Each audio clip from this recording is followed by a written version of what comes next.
All right, everybody. Welcome on in to the hot corner where the Giants are hot again, winning 2 of the last games in the series and take the series over the Red Sox.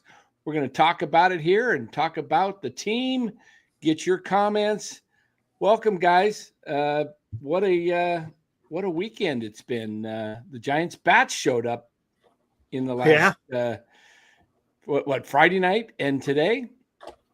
Amazing what a week does. Amazing what a week does. Yeah. I mean, just a whole different feel to the team with an actual star, even though he hasn't really, done a ton. Just his presence in the lineup makes a difference. Absolutely. 100%.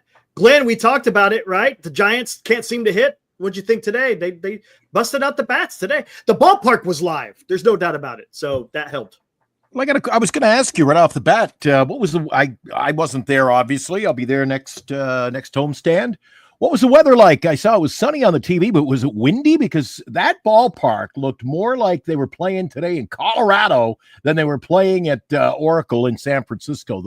The ball was flying. The ball was always in motion. And I don't want to sound negative. I leave that to Lou. But I got to ask you guys. I mean,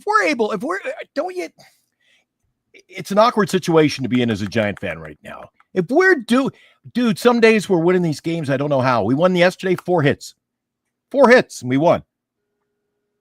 But how good can this team be if they're playing at 3/4 level now, if they add the proper pieces? Yeah. I mean, think about it. Well, I don't know. And this is something I put this in the description. I want to throw this around. And Lou, I want to hear what you have to say. Are you okay with Casey Schmitt go ahead and locking down second base when Matt Chapman comes back? I think he's deserved it, right? I think he's deserving of having it. I think he earns it.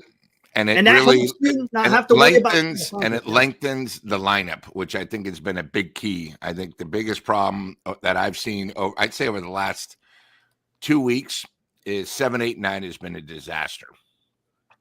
And I think because of that, I blame Melvin a little bit, where the lineup is so inconsistent. No one knows who's batting. It doesn't matter if it's a right-hander or a left-hander. They have so many different lineups. And, now that we have a professional hitter, I don't mind him 2 or 3.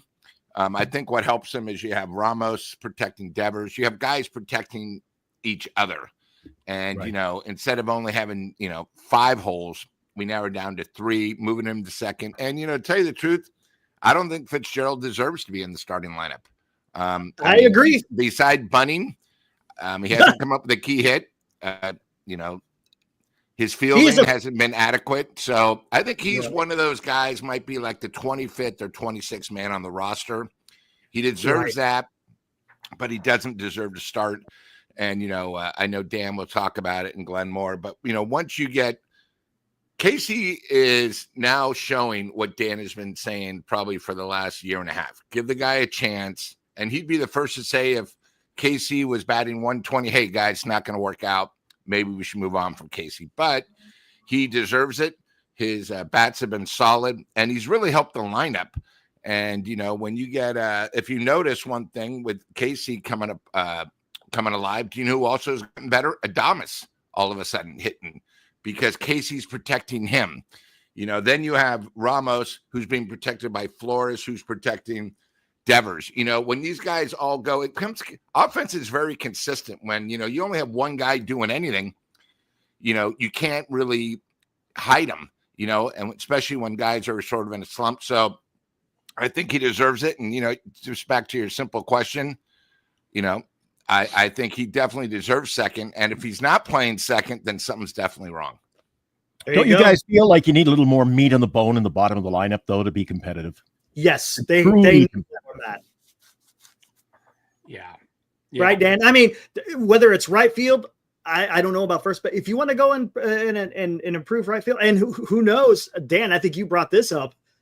Jung Hoo Lee, man. I mean, I don't know what's going on with him. Very weakly it's just if you look, there's no authority in his swing. It's just he just kind of just tries to. His baseball savant is terrible. He's at the bottom of hard hit ball rate, at bat speed. He doesn't strike out, but the problem is when he puts the ball in play, it's weak. Feathered. It's just soft. Everything's soft. Occasionally he hits the ball hard. But if you notice with Casey, when he hits the ball, it comes off the bat loud. Yeah. And, the one thing that irritated me, the whole thing with the Giants the last couple of years, and look, I don't know half what the Giants people know. Okay. They're professionals at it, but how could I see that Casey Schmitt and Elliot Ramos should have been given a chance 2 years, Ramos 2 years ago, Schmidt. And I said, let these guys play, let them see what they got. I think they've got talent from what I've gathered and watched. How come I could see it and they can't? And who's the top two hitters on the team right now? Average wise, it's Schmidt and Ramos. And they're the two guys that hit the ball hard. And you know what's weird about that too, Dan? That was was it not Ramos, but Schmidt was a Farhan guy, because that's who we could blame. If there's anyone to blame, he was the one running baseball operations. He's the one that gives the yay or the nay on whether the guy gets a run or not. Right. Yeah. So right. That, I don't get it. I think the best option though is when Chapman comes back, you put Chapman back at third, obviously, Schmidt at second. I do think part of the reason that Casey is playing better at the plate is he is feeling natural. He's playing the game he loves that he played all his life at third base. Okay? Comfort. There's comfort. When you get in that kind of a groove and you're in your wheelhouse, so to speak, everything else just feels comfortable. They moved him around. They put him at shortstop, second base. Then this year they put him at first base. I just think at some point you got to make him say, okay, you're now our everyday second baseman. And just because he felt very comfortable that we had him on in the off season. He said he was learning to play. He was playing second and short, but he was feeling a lot more comfortable at second. He didn't look very comfortable to me at shortstop. I don't think that's his best position. He can do it, but I think second base, he'll be fine. Fitzgerald's done really good at second. No complaints there, but he's not getting his on bat base. He's the DB, the designated bunter. That's about it. Other than that, he can't. You look at the holes you got in this lineup though right now. And let's say even Fitzgerald, well, he's in there now, but Fitzgerald, Bailey, and Lee, that's three. And those are the main three right now. Adames is starting to show some life. But I don't understand what Fitzy's doing. 10 RBIs and we're almost halfway through the season. I know. And 2 home runs. That's it. Yeah. And this guy last year hit 15, right? No. Or was it 18? There was something around there. Yeah. 15 or 18. Hello says Casey's hot, but look, it's only 12 games. Exactly. It's the same thing that you have to look at. And this is why I was trying to get people to look at a body of work, because people would say that he wasn't hitting well. And I said, well, he's only played 10 games. Give him a chance. And I said, look at his minor league numbers. There is a reason. Look, and I'm not saying this means anything, but Matt Chapman is a career 244 hitter in 5 minor league seasons. Casey Schmitt was a 280 hitter. Guess what Matt Chapman's hitting right now? 243. Mm-hmm. Guess what Casey's hitting? 286. Do you see a correlation?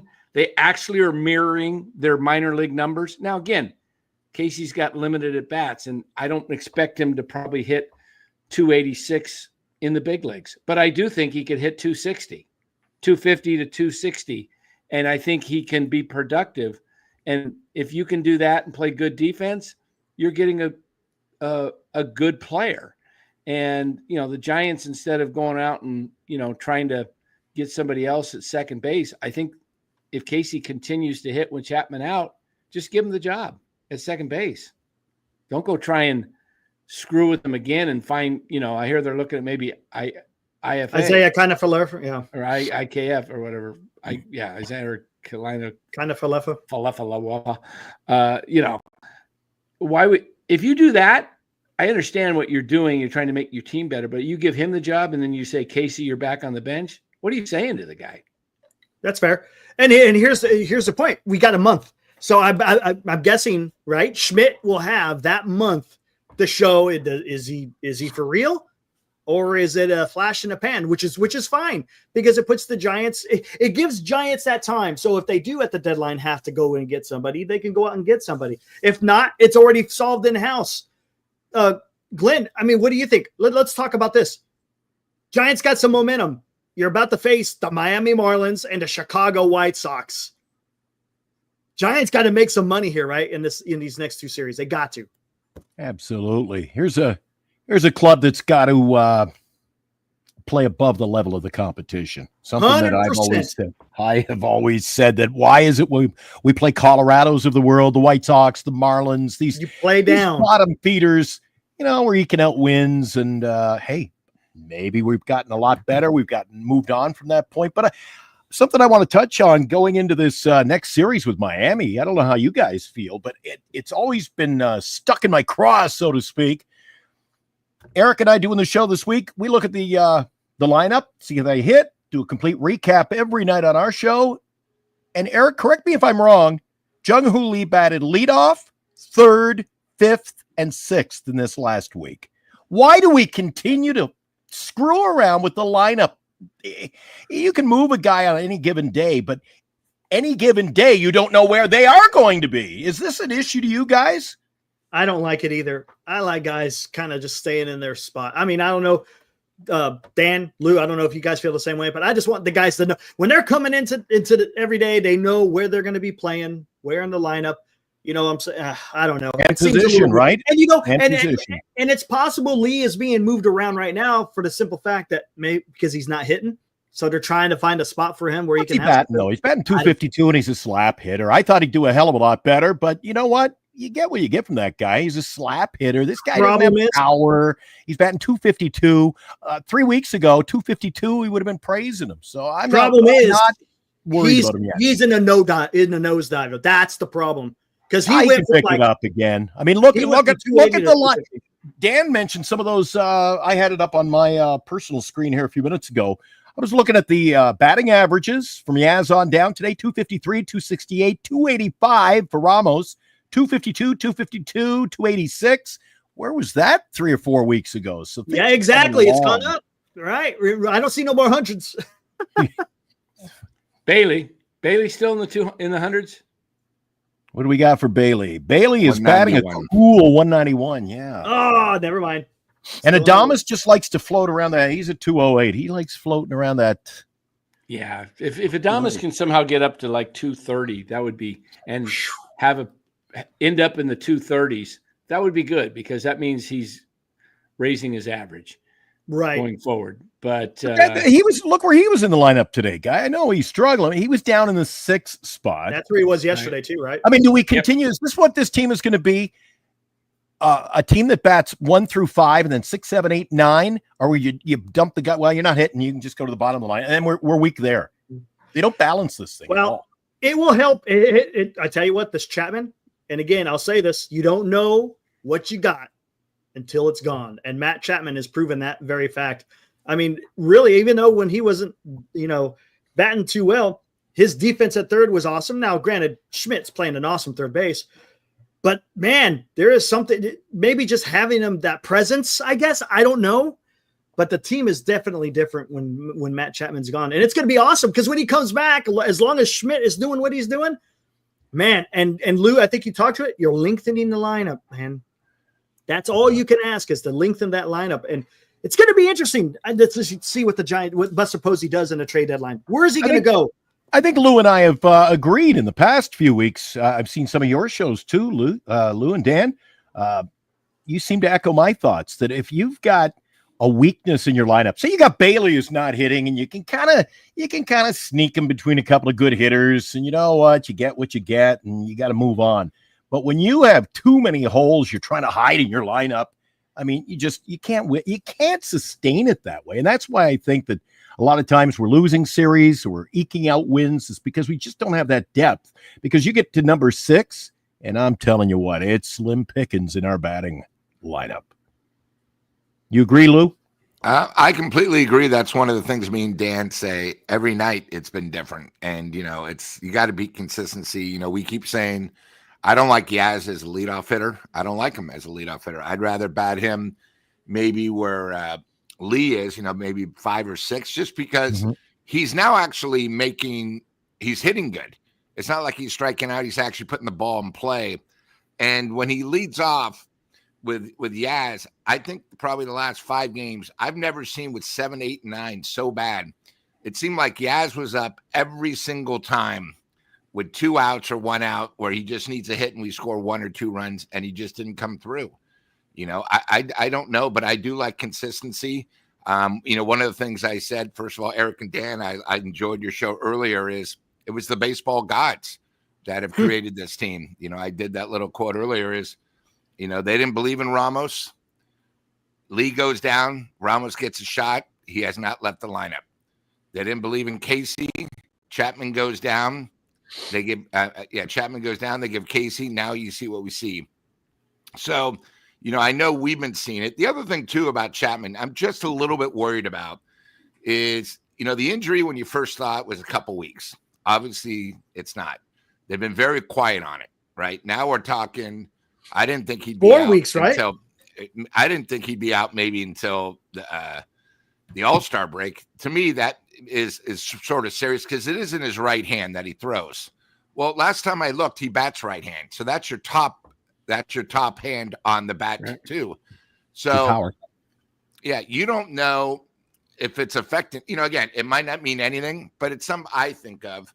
If his right hand, he's got to get his strength back. He's got to be able to throw the ball. Hopefully I'm overthinking it, but I think batting too, it could be different because, he wasn't the greatest batter to begin with.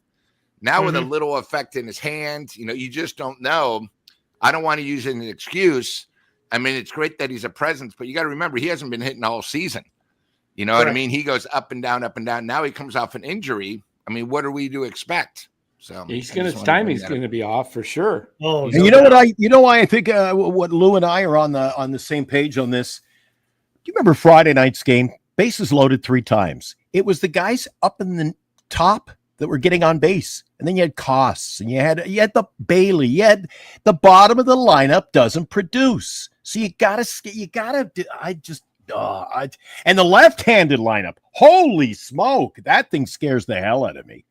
Yeah, they can't hit lefties. I don't know what that is either. Now they did when they face the lefty, that lineup, I think it just stinks, man. The one thing they did have down at the bottom today, Casey was batting the 7 hole and he was 4 for 4, so that helped the lineup down there. You don't move him, right? You keep him where he is. 6-7, right at there. Yeah, but it's the San Francisco Giants. Would it not surprise any of you guys to tune into the ball game tomorrow and he's batting 3rd or 4th? This is what they do. I don't know why, but this is what they do. Glenn, you got to start thinking outside the box. Tomorrow they play the classic BYE tomorrow, so I don't think they're going to bat him 6 or 7, but maybe 2. I'm just kidding. Yeah, I definitely would not move him too far up just because, but I don't know what you're going to do with. I don't know what you're going to do with Lee and Yaz. I don't know what their typical. They don't have a good leadoff hitter. Lee has to get in the cage and make some adjustments and start doing more of what Luis Arias does. And instead of trying to pull the ball all the time to second base, just slap it out there, like you mentioned, Glenn. He's a slap hitter. Slap it over the head of the third baseman. There's plenty of room out there. Slap it over the shortstop. His swings are either a ground ball to second base or a very weak fly ball. There's no. I don't know. If, didn't you bring up the stats the other night? Sorry, Dan. Didn't you bring up some? I was sure you brought up stats the other night, Eric. Isn't his ground ball rate like very, very high? Honestly, I don't know. Yeah, are you bringing it up very high in Korea? That on the show. Yeah, he just seems to be. It's always a ground ball. It's always a ground ball to second base. Now, this series, he popped it up a bunch of times. He wasn't really grounding out to the right. He was just when it went into the air, it was nothing. It was just a can of corn, man. There's nothing behind it. Interesting take here by NorCal Sports Talk Live. He already talking about Chapman. He already gets a wild hair up his nose sometimes with his throws. Now he probably has a bunch of micro tears in his ligaments that will need a full winter to heal. Yeah, we'll see. We'll see if he comes back at 100%, because the fact that this has been, kept kind of quiet, and they are saying he's getting closer to some baseball activities. I don't know, because, he wasn't, like you said, whoever said it, he wasn't knocking the door down with the bat. He had a couple of big hits. He had the big home run that won the game, I think, against Atlanta, the walk-off. And he was getting on a heater before he got hurt. Yeah, that was the biggest hit of the year for him. And then, but he's had a lot of opportunities where he hasn't performed well with runners in scoring position. We'll see.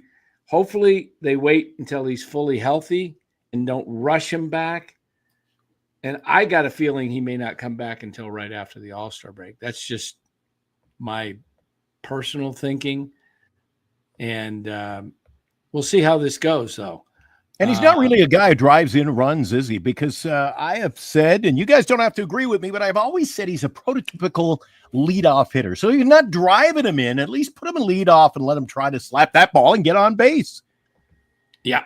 And with a 256 average, I can live with that leading bat, the leadoff position. But where a guy like Lee, where else do you really put him in the lineup? If he ain't batting leadoff, in my opinion, then he's your number 8 or 9 guy. He can't be batting 3rd, 4th, 5th, 6th.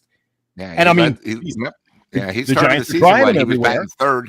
He was batting 3rd, but I think me and Dan saw a stat the other night when we did a show, 179 in the last 4 weeks.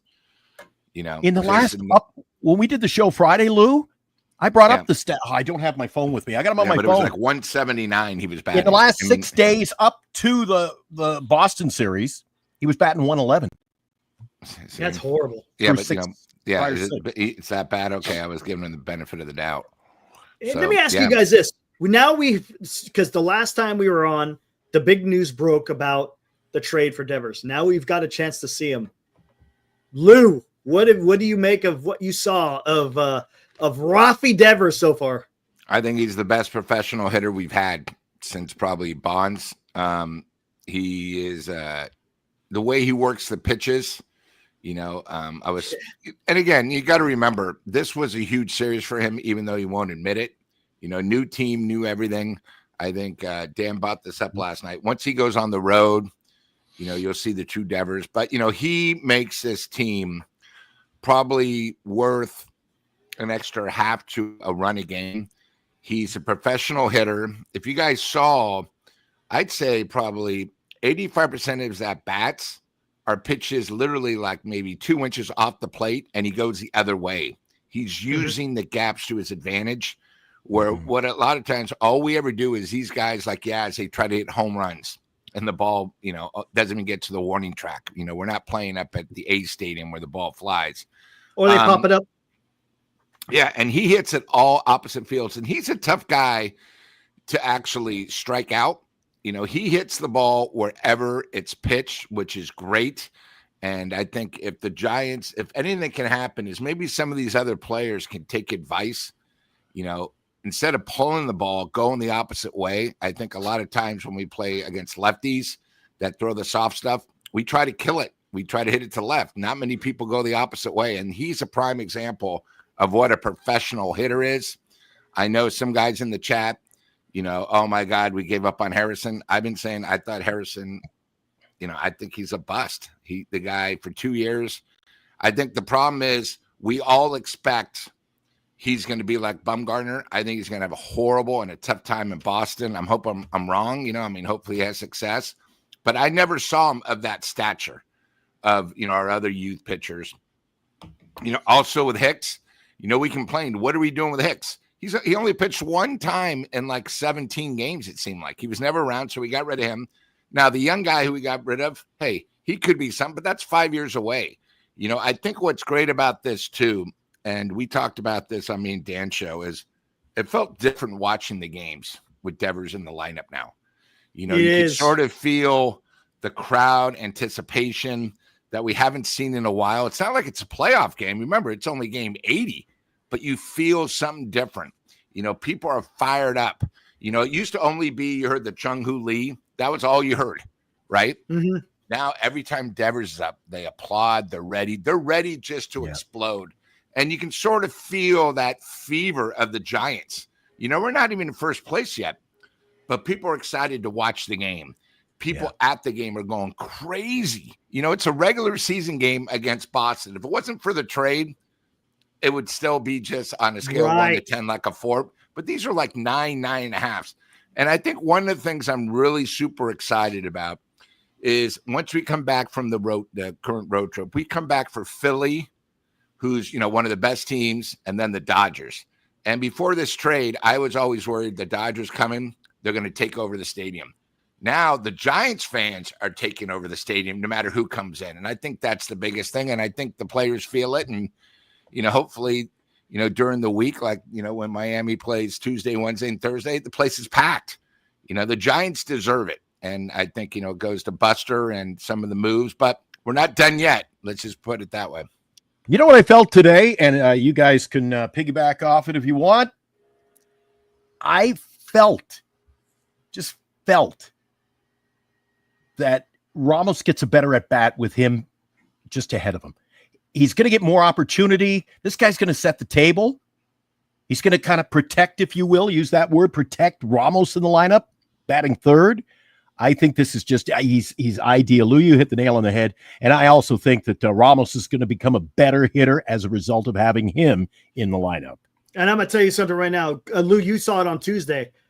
When you see him swing in person, it's a beautiful thing, man. It's you watch the other Giants take their hacks, and then you watch Devers. I shouldn't say that because he's a Giant now, but you see him take his hacks, and it's just different, man. It's not about the sound. It's the way he swings. And with that weird setup that he has, you wouldn't think that he's going to be able to get a good swing. Man, it is something to behold. Lou, I don't know if you were able to key in on that when you saw him on Tuesday. It's awesome. And I'm telling you right now, I'm still in shock that we got freaking Raphael Devers in the lineup. When every time he comes up, I'm like, is this real? It's like you pinching yourself. He's a damn giant. Dude, it's awesome. Yeah, and one thing I'll just say about the trade, and then I'll let Dan talk. I'm sorry, but Dan brought up a great point. We criticize the Giants management, the ownership. Yeah. The trade only went through because we said we would take the money. Yep. Okay, so this is the one time where the ownership said, you know what? We have a chance. It's only 8 years. It's only 250. It's not our money. Let's do it. And there were other teams that were in contention to get him, the rumors, but the Giants got him now. Now we have a major establishment hitter for 8 years. When you think about it, we have him. We have Ramos now, once we extend him for probably 6 years. We have two guys, and I'm not counting Chapman or Adames. Hopefully they pick up, but we have two guys that really you can build a team around. And last but not least, Devers is only 28. So he's in his prime, and we got him signed. Right. He can't go anywhere else.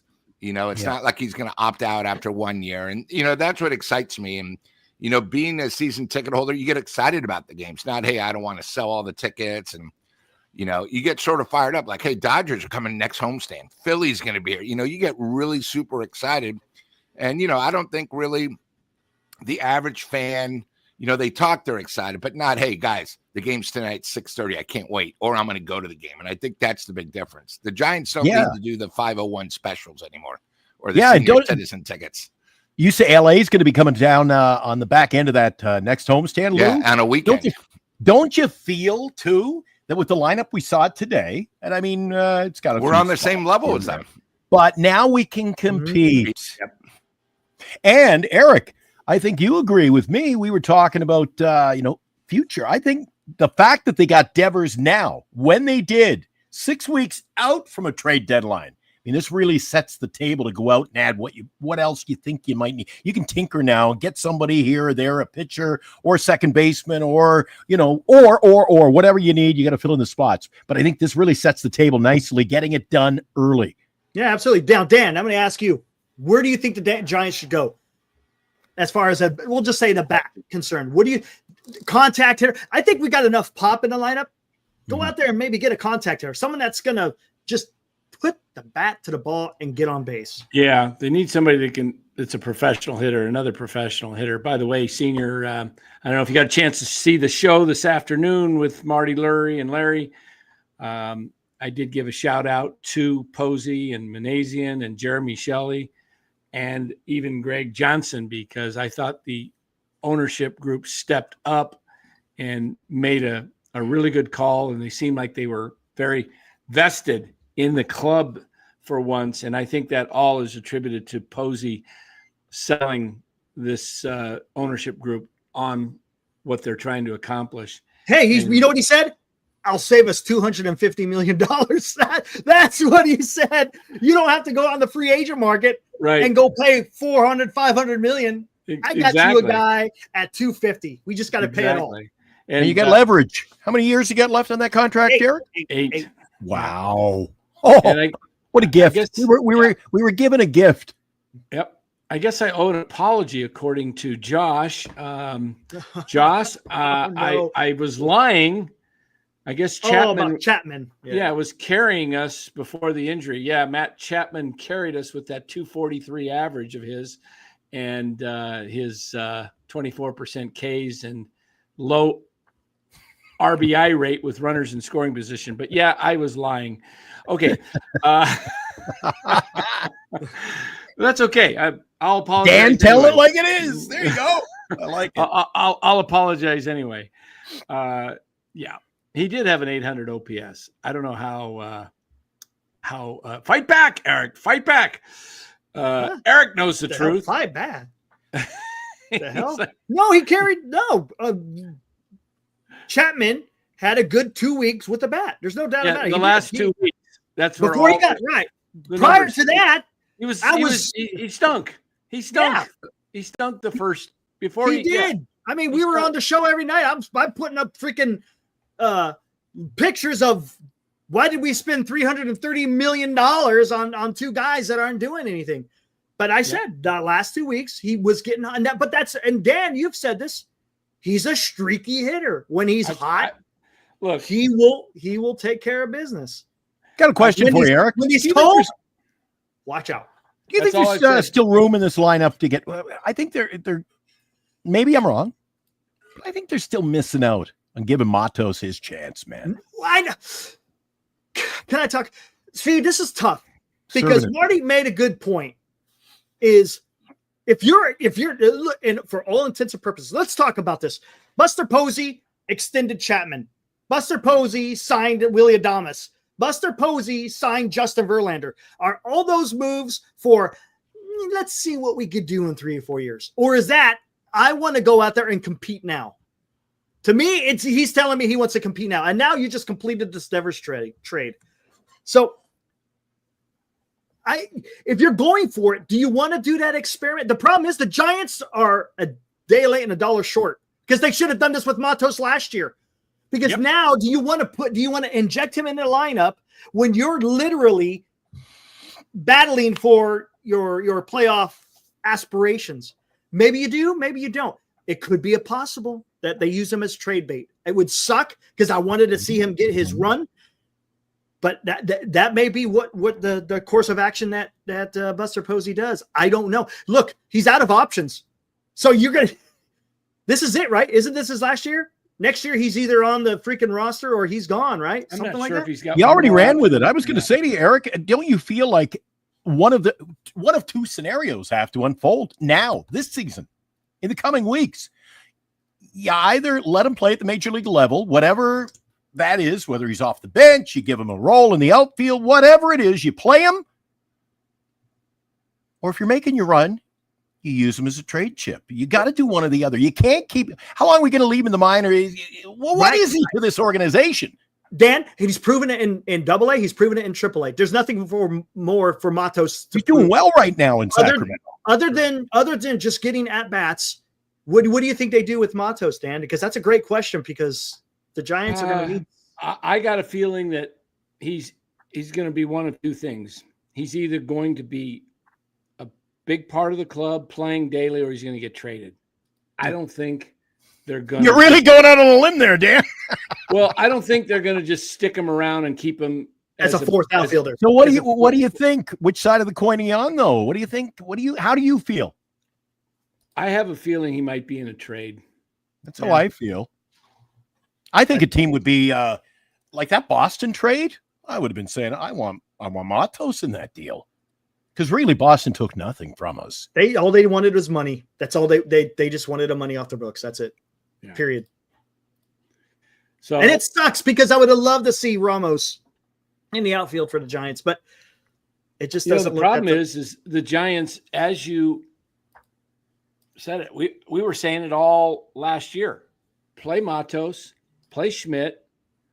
The year before it was play Ramos, play the guys so that they can get the reps while they're a bad team, and then they learn, they grow. Now the problem is you don't have that much room to say, okay, Matos, it's your job, and see what he does. Now, the one area that bothered me was, now we're seeing it with Schmidt because of the injury. I don't think the Giants would have done it otherwise, but I wanted to see him play 40 to 45 games like 3 weeks ago before the All-Star break to see what he could do just getting in the lineup. Right. Now we're getting a chance to see it because you have to find out before the trade deadline so that you have to realize and know, look, do we need to add or do we have enough in-house?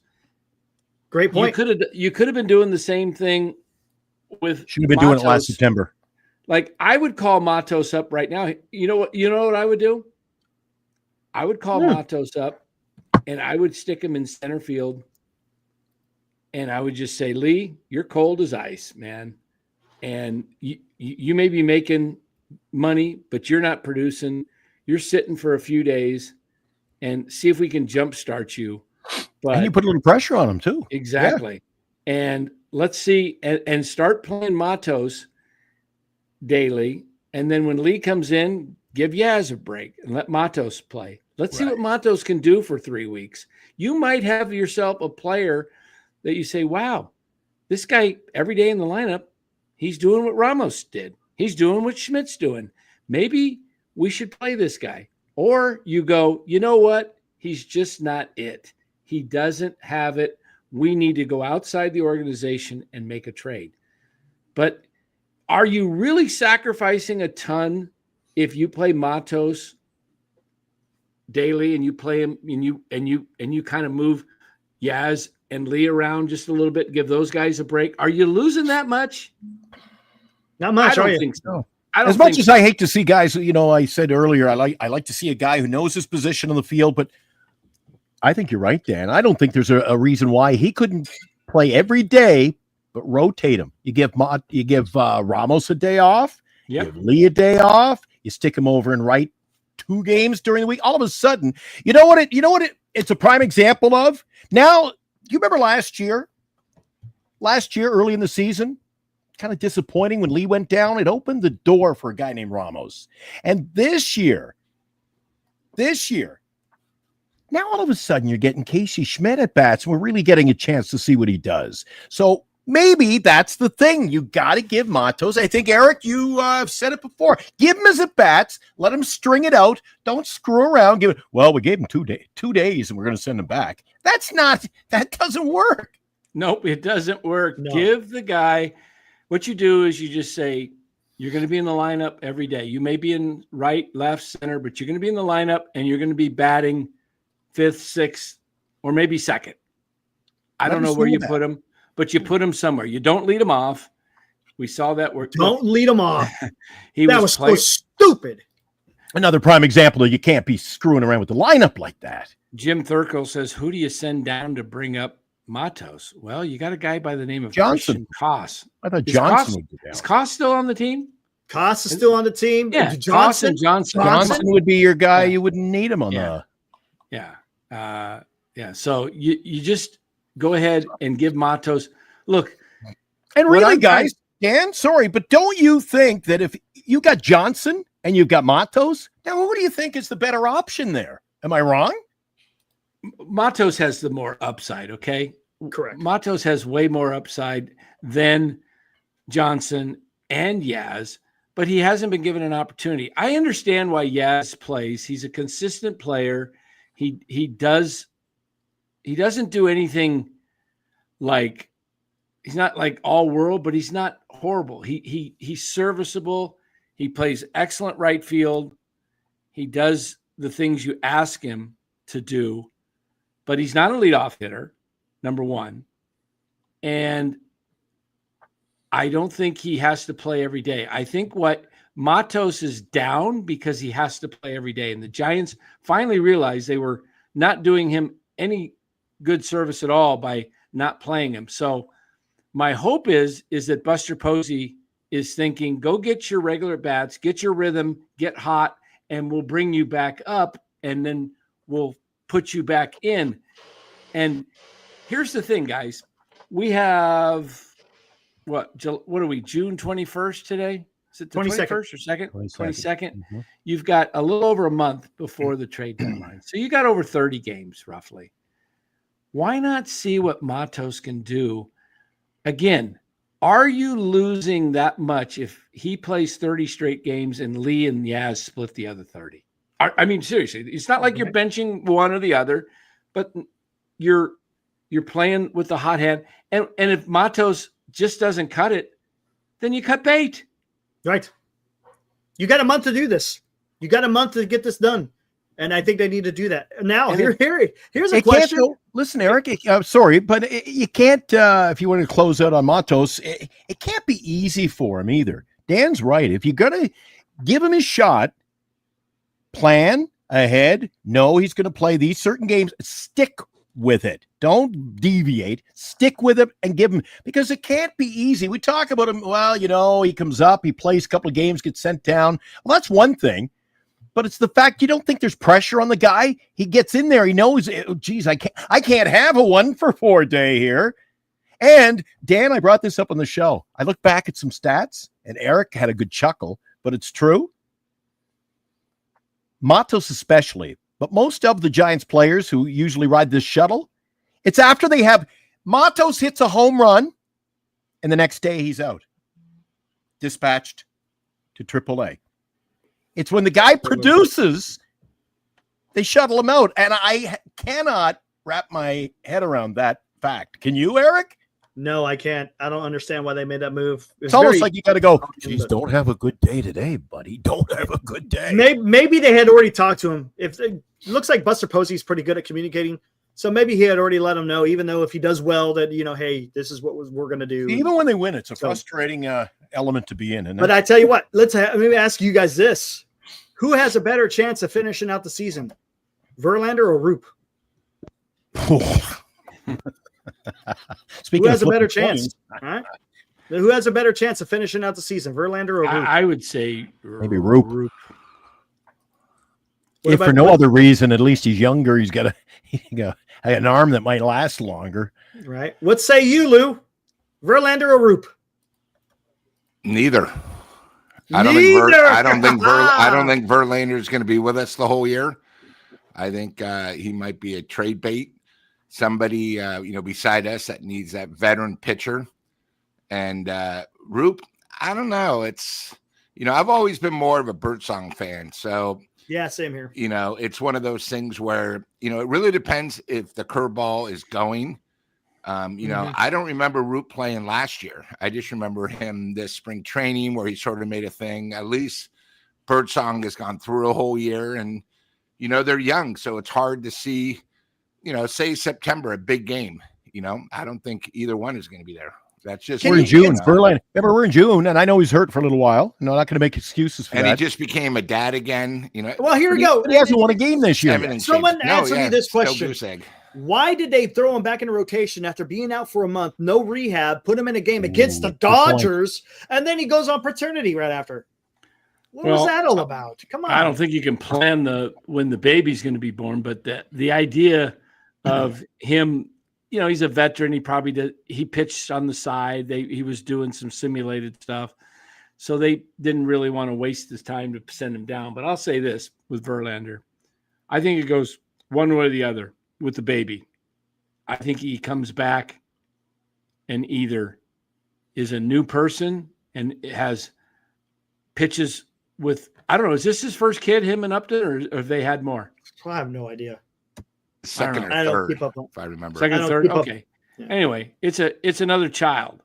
It could ignite him, or it could make him say, you know what, things aren't going well. I'm just going to hang things up, man. I got a family now. I don't know. My guess is he's going to stick to it. He's a professional.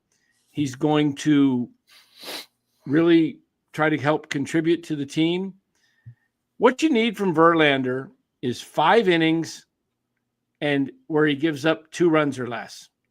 And if he can give you that and get you the 5 innings, he helps extend these younger guys. If he's not in the lineup, I was thinking more. He seems everybody, isn't it these guys that are what I call our fringe pitchers? What is it about the 5th inning with this team? 5th inning seems to be a bad inning. Beginning of the third time around or second. I personally think, you only have him this year. He's making $15 million. I could see a team like Tampa Bay calling us up saying, hey, and this is where with Farhan, we would never thought of it. But you know what? You give him a chance. Tampa Bay's competing with the Yankees. That could be their missing thing. Tampa Bay's got probably a lot of guys in the youth. You give them up, you save money, and maybe you can get one prospect. Because you got to start thinking. Remember, we're always saying you got to start thinking of next year too, and all that. It's just one of those things. Give Verlander, an opportunity. But Eric, I said the same thing with Dan the other day. I didn't like him coming back, and you could see about the 3rd inning he was already tired. But I think too many times him being a veteran, he probably went, "Hey, I don't need it." But I think everyone should at least come back. Like, with Chapman coming back, I don't want him coming right back to the team. No, he needs I'd move him because remember, we brought him in. And unless the organization truly thought that this guy was going to come in and he was going to be, dominant. Oh, he's going to win 12, 15 games. Remember, I think they signed him to be the stopgap moving forward. I don't think anybody in the organization predicted we'd be in a position we are right now. Yeah, no wins. With a Verlander in our rotation. So I said, move off. Get us. Eric's been pushing. Get us. We want pitching at the trade deadline. Right, Eric? Yeah, I want to get another starting pitcher, man. I do. I just, because if they're going for it and if you're going after Devers, knowing that you have a weakness in the lineup, well, you know what? You got 2 young pitchers and you got a 42-year-old. Are they going to be able to go to distance, right? And that would absolutely be malpractice.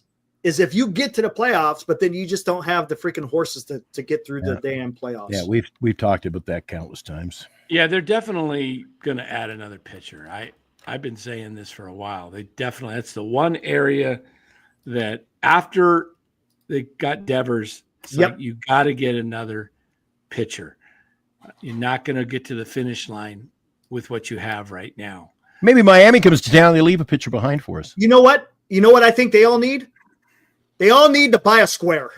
Giant Sports Talk Live and the NorCal Sports Network have teamed up to give back to the community. We ask for your support as we aid in Haley Busby's fight for life in her battle with liver cancer. To take part in this fundraiser, you can purchase an entry for just $20, and the winner receives 4 front row dugout seats at Oracle Park for your choice of an August 8th game versus the Washington Nationals or the August 29th game when the Giants host the Baltimore Orioles. The winner will also get an on-field experience on game day and attend batting practice. So secure your entry now, as eligibility is limited. Draw date to be determined. The Busby family, Giant Sports Talk Live, and the NorCal Sports Network thank you for your participation and contribution to this worthwhile event, covering the San Francisco Giants and giving back to those in need in 2025. Giant Sports Talk Live and the NorCal Sports Network.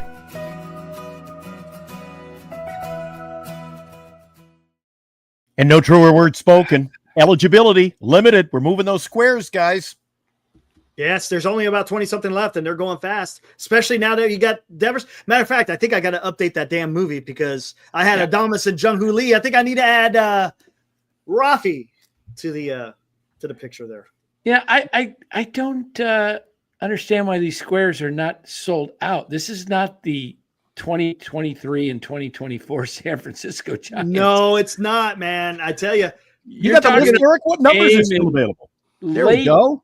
Early August or at the end of August. Imagine the 29th of August, 1 month to go in the season in a pennant race, and you're sitting there in the front row.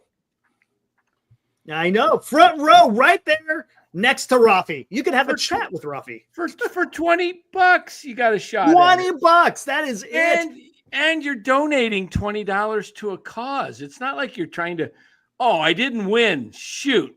That sucks. I threw $20 away I didn't even get the tickets. No, you're helping somebody in need. Yes, correct. Absolutely. And that's the most important, right? Is we're helping someone in need. I don't understand why anybody who's a Giants fan and would love to get an opportunity to go to the game wouldn't take a shot at it. I mean, if you don't have the money, I get it. Right. You know? And Eric, I think there's been a couple of times in our show, I'm sure, or maybe it was the hot corner for that matter. I think it shows real class. Just what you're saying, Dan. We've had a few times where people come in and go, "I'll just donate $50 or I'll donate $100," and they don't even want a square because it's the right thing to do. Yeah, exactly. I bought 5, but I'm not. If I win, we'll just spin again. I'm not gonna. Right. Exactly. So yeah, guys. Go ahead and if I win, I want to sit next to Wilmer. I want to sit next to Wilmer. If I win, Eric, got $20 laying around.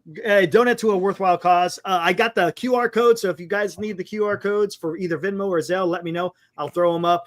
And then if you don't have a number that you want to pick, we'll just throw you in there somewhere. Eric, put me down for 38, 43, 52, and 69, and I'll take my other 4. I'll have Bernice send you the money. I think 38's already been taken, hasn't it? Pretty sure. Hold on. Nope, it hasn't yet. You're good. Nope. So I'll take 38, 43, 52, 69. Yeah, I haven't. Just text me that. Put that number up again. Here we go. The numbers? Yep, there we go. I can put it 16 takes a whole different meaning on besides Joe Montana now, doesn't it?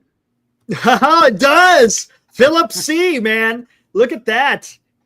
It does. It's not associated with Joe Montana no more. Yeah, absolutely. Giants, it's Raphael Devers. Yeah, exactly. And it looks like the Giants lineup. The bottom's a little thin there, guys. Come on.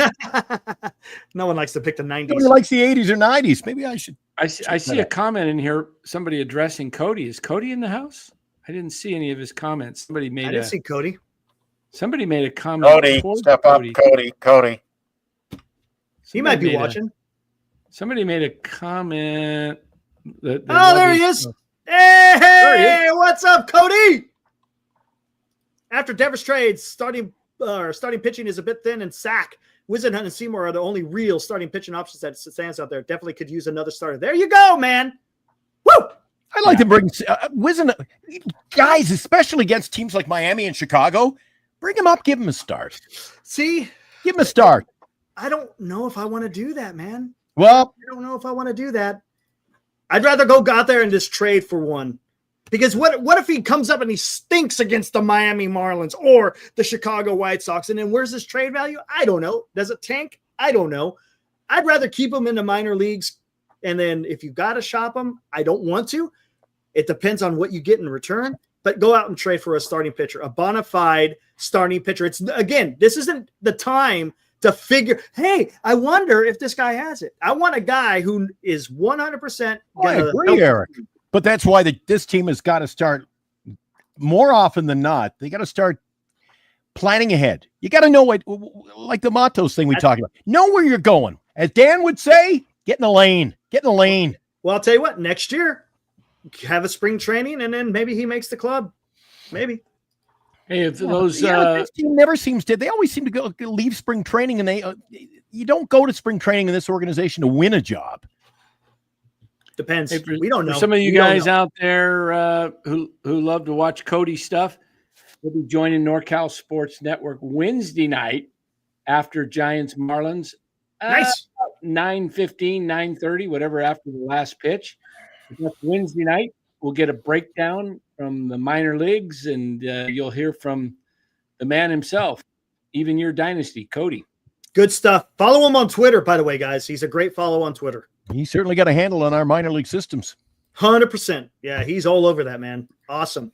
Guys, you will not be disappointed. Go follow him. Good show. Even you know, else got a good show. I want to give him a little plug here. I did the other night. The other new show, Eric, Glenn Kuiper's show. I really enjoyed that. Yeah, Glenn's awesome, man. And he's set the table now. He's got Mike Krukow as his sidekick or co-host. And Mike Krukow tells the dude, he should have a series of books with his stories. He could write a book. I'm surprised he hasn't, to be honest with you. Tremendous storyteller. Yeah. It's it's fun when you get a chance to, I'm sure a lot of you guys do this, but you listen to different broadcasts. I watch different games throughout the day, and I was watching Detroit play Tampa this morning, and they were talking about, the pitcher, I think it was ex-pitcher, I can't remember his name, Dan Dinkler or something maybe, or he was telling about his dreams and that he still has this reoccurring dream that he's hearing the national anthem being played. He's playing for Sparky Anderson, and he's in the clubhouse, and he can't find his pants, and he's getting dressed, and all of a sudden the anthem plays, and it's over, and he has to see Sparky go, that finger pointing at him. He's like, he missed his start. He has this dream today, he says, as a play. That's it's kind weird. of funny. You have certain dreams. I still have dreams about Little League and baseball at times of doing certain things. And it's like, I haven't had one for a long time, but I remember used to have specific same dream over and over again. But you hear different broadcasts and you hear the stories. You're reminding me what you're talking about, Krukow. Listen to other ball games and you'll hear lots of different crazy stories around. There's some good, some of the analysts are good. And today he was telling the story they couldn't find Did you hear the one today? They couldn't find Greinke when Kansas City came into town, and not in the ballpark. He's not in the dressing room. All day they couldn't find him. Then they come to find out, he was out behind the bullpens down there. All he did for a couple hours, he drove around on the John Deere tractor. He was like a little kid playing on the tractor. Yeah, I love hearing little stories and anecdotes. Hey, Gus. I tell you what, Javi has whoa, hold on real quick before you get to Gus. Yeah. Javi made a good point here. Didn't even think about it. Remember, they talked about this in spring training. Do we think Lee is still battling that back injury? He was making tons of hard contact before. Luckily, his defense. And remember, he had to get scratched from a game because he had back tightness. There could be. Javi, that's a great point. I totally forgot about that. I thought about that myself. Dan, you know all about it. I know about it. Glenn knows about it. I don't know about Lou. Yes. You have a bad back. You're not going to be swinging. Maybe that's why he's not swinging the way he should be swinging. I know I'm not swinging a bat right now, man. My back surgery 72 hours, a little over 72 hours ago. My upper back is so bad. I'm wishing for a lower back problem right now. It's and you how you feeling, Dan? A little painful in the back, but better in the sciatic nerves. Pain's gone, thank God. So I could sit down comfortably. It's just where the incision is in my back. It's kind of sore, but that's to be expected. I'll get through this. Gus, I don't know who you are, but let me just tell you. Oh, come on, Gus. He says he's busting your balls.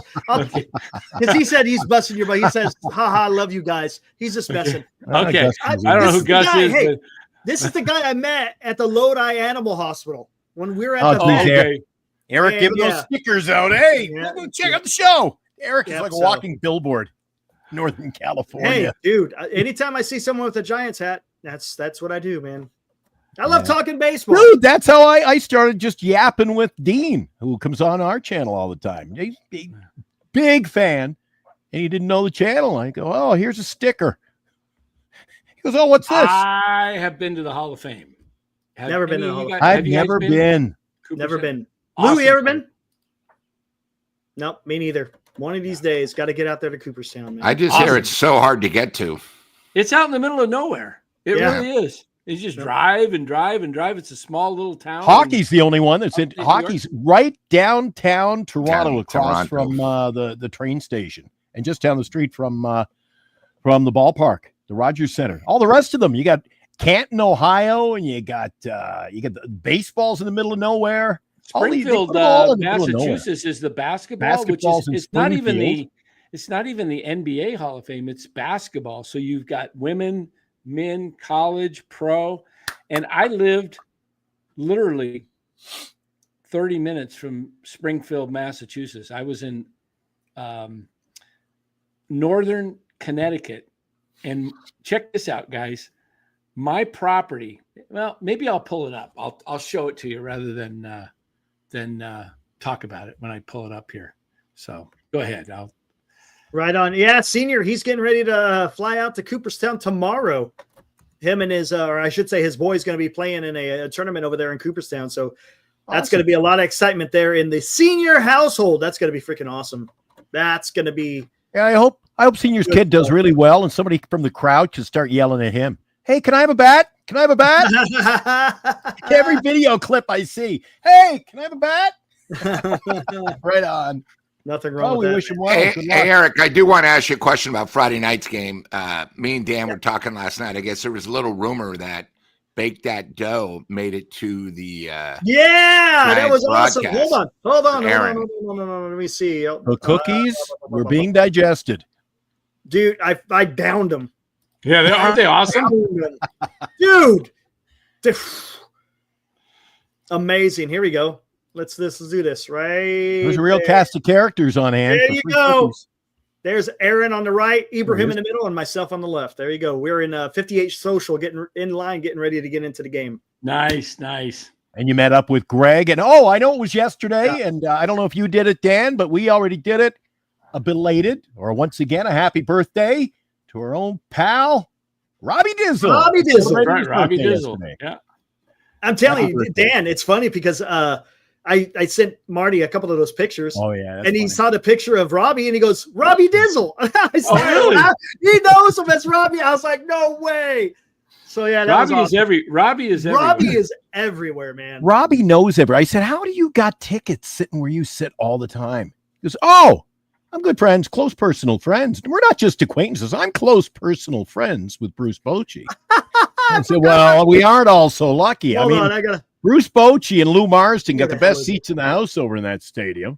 I gotta find that one. I'm buying my squares though. Oh my gosh, he's as they say, he is a man about town. I used to think that about Lou, but I never see him in those seats. Every time I'm like, I got binoculars and I'm always looking for Lou. I go when they count. I saw you opening day. I was there opening day till the 7th inning. That's not. Well, some of us have a life. I had to get back and leave. Yeah, and then he leaves and the game goes 12 innings. Yeah. And you got to remember, I except for a few times, I drive there occasionally. Most of the time it's Ubers. So the problem is, this is the one complaint about Oracle is the web and your phone doesn't work. So you got to walk like 2 blocks up just to get a signal to get an Uber or a Lyft. That's the one thing the Giants still don't have organized. They don't have an Uber drop off. They don't have a taxi drop off. It's been 5 years. They're a little behind the times considering, we are sort of the Mecca and we're close to Silicon Valley. It's just amazing. Like your phone does not work. And then you walk 2 blocks up 4th and all of a sudden you get reception and you can get an Uber. So, yeah. Hey, Lou. Yeah. I don't know if you wanted to do this, but I saw in the chat, your chat earlier in the group, our personal group chat, speaking of the squares, I guess a lot of people have been involved. A lot of people are raising funds and doing their thing, so to speak. Do you want to give them a plug? Sure. Well, I actually sent it to Eric, but I found out today from Stevie O that Carson City celebrated the 30th Taste of the Town. And the sheriff and the firefighter department set up booths, and all the proceeds went to Haley Bugsby, who, of course, we're doing our squares for. Right, so, absolutely. That's so freaking awesome, man. I think that's pretty awesome. And then, I think there's also, I've told you before, we had Kennedy on, but her aunt, Megan, is the GM of a golf course up there. They're doing fundraisers left and right. So almost like the whole city is behind. That's Haley, great. And I'm going to be in Reno. Yeah, you said you're going up there, right? Yeah, in July. And, what we might do is maybe, I'll talk to Eric off the air. And right. I'm gonna have a chance to see if I can meet her, or maybe I can come back, take a photo, and show everyone. First of all, this girl's real, and hand the money to her, and just tell her, hey, we only wish you the best. And when she gets better, she's always welcome to come to a game. I've told Kennedy, hey, if Haley can make it, and we have the tickets, let me know, and we'll make a nice setup. We'll get her on the field. We'll see that. We'll let the Giants know where the Giants can maybe do something nice to her. Everyone's trying. So guys, get the squares, and you guys don't know. I mean, this could be the game. The Giants are out one game and the place is rocking on a Friday night. And, all of a sudden, boom, who knows what you can see. You go to a Friday night Giant game now, it's really, Giants baseball. You just don't know what you're going to see. It Absolutely. Could be, you could see Devers hit 3 bombs that night, Yeah. And like I said, it's one of those things, do it while you can. Hell, it's $20 because let me tell you something. There's going to be with this team and them playing well, you're not going to be able to go on StubHub the day before the game and get cheap seats anymore. They're going to start going through the roof. Well, thanks, Lou. I just thought that, you know what? Everybody does their part like that. They deserve their plug. So absolutely. Yeah, no, I appreciate that. Yeah, I just found out about it. So thank you, Stevie O. Awesome. And here, go ahead. I was going to show you this was the highlight on Friday night. Look at that. Who would have thought Charles himself was working? He's been lying to us. He doesn't work at Great America. He's a security guard at freaking Oracle Park, man. Oh, I thought you were going to say he works at Bank of America. Give him a plug. The Bank of America. Come on, man. Look, he's got the Giants helmet on. He's got the jacket. Since we're talking about Giants, and people on the field, do we have the worst ball dudes in Major League Baseball? That guy made 7 errors today, the lefty, the old guy. The dude on left field, he missed every ball. Everyone. It was a joke. And then he didn't even go get it. He bailed. He starts running, and then he just stopped. And you know what I realized? The left field ball dude actually has a job to do. When a bullpen guy comes in, he runs out to where the gate is, grabs the clothes of the reliever, the jacket, and takes it back to the damn dugout. But some of them are so old. How dude, long do we got? Nice. We got a pitch clock for a reason, Eric. You know what? I think it's time to get, let's get some, like the Dodgers. They get the young girls with the nice young girls, or the Padres, badass. And the problem is, do you know how hard it is to be a ball dude in San Francisco? It's all through auctions and through the Giants. Not like, I've asked them 3 times, hey, can I use as a fundraiser? No, sorry, we're already all sold out for the whole year. It's like, what? Somebody's going to get killed out there with these guys. Like a lefty, a guy who's maybe 85 years old. Eric. Did you see it? A few days ago, a liner went down the right field line, and it just went. The guy tried to glove it and missed it. Luckily, it went to the freaking left. These guys, come on. I mean, I could probably still go out there and pick it, but I'm not going to do it at this age now. I'm not going to embarrass myself. I might just trip, and I'm not going to do it. And it looks like these wooden stools came from the Dollar Tree. They put them on these tiny little stools out there. Yeah. My goodness, yeah. And one of them, they're going to grab fair ball soon too, when it's they jump at it. Oh, I know, right?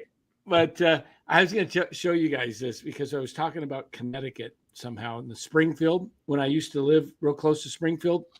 I lived in northern Connecticut. Check this out.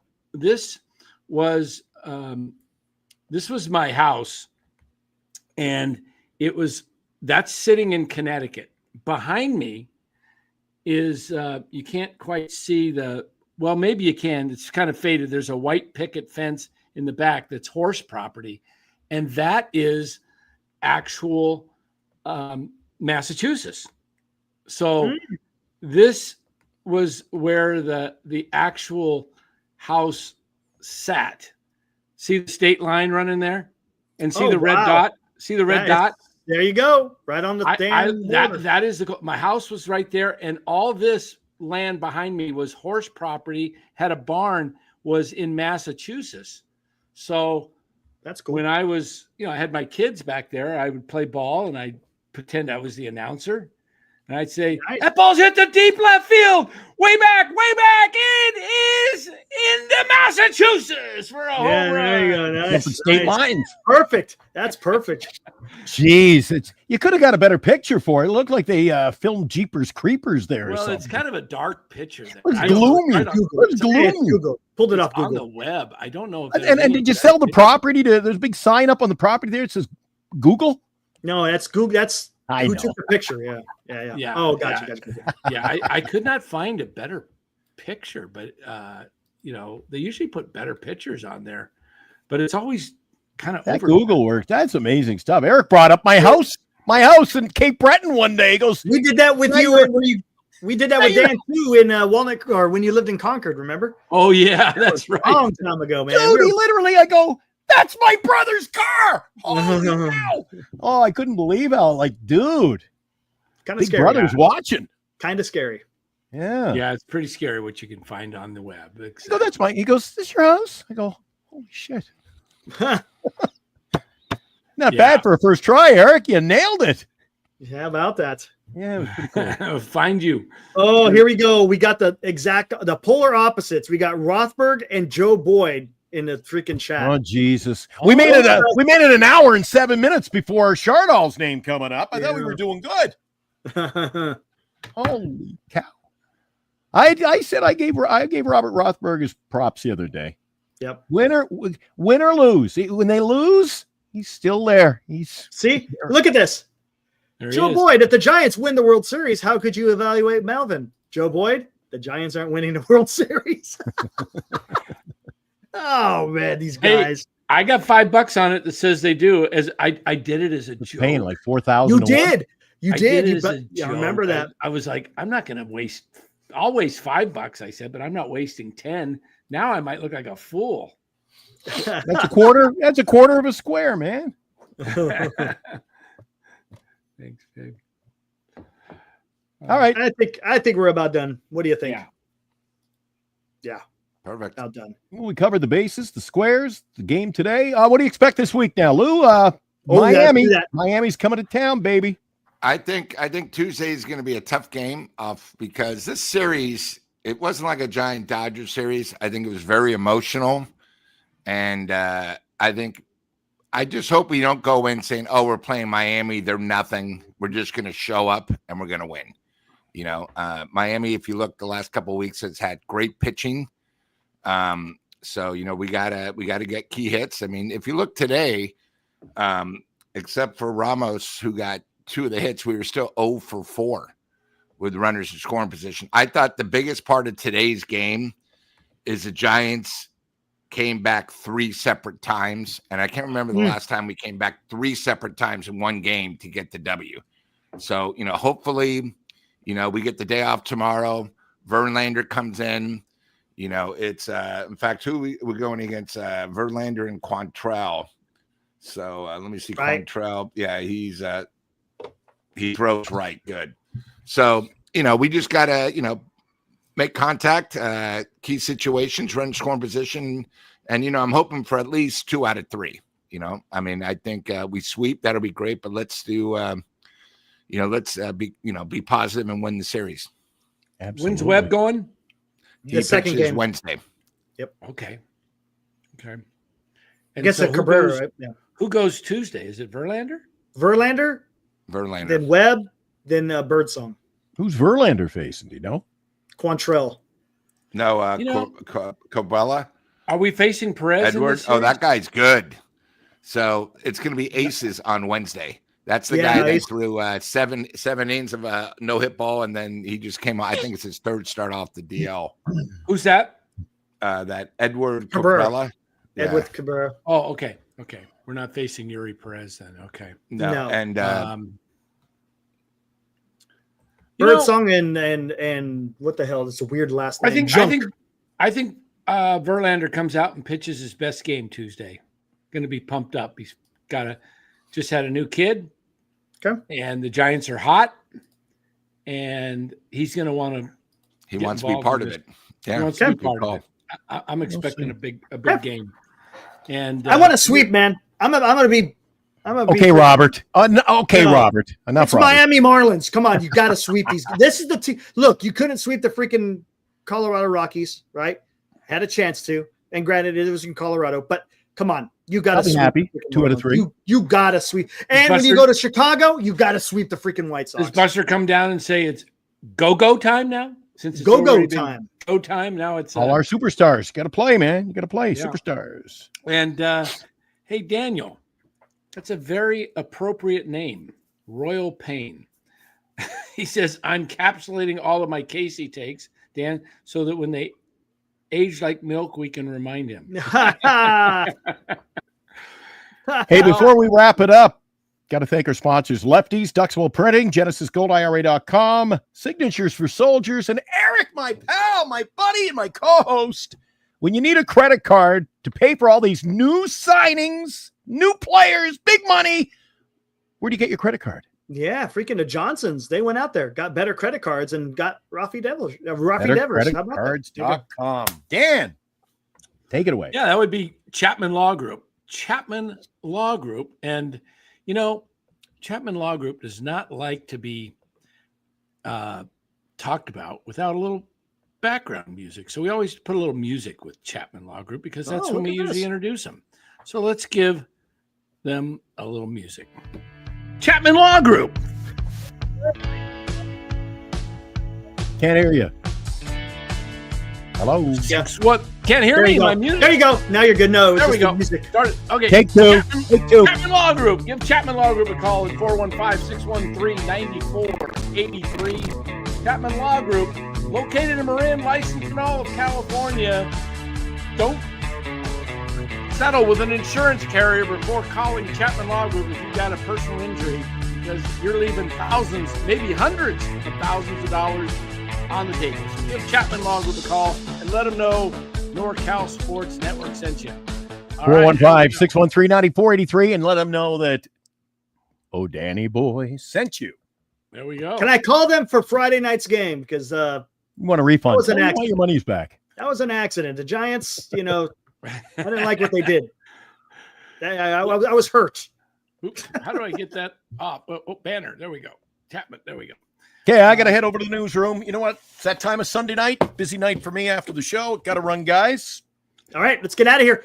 All right. Good job, Lou. Dan, hope you feel better. You, Dan, Glenn, we'll see you Tuesday, off day tomorrow. Yep. How about that? So let's go have some fun. All right, guys. See you next Sunday. Thanks, guys. Come on, Giants. Let's go. Woo!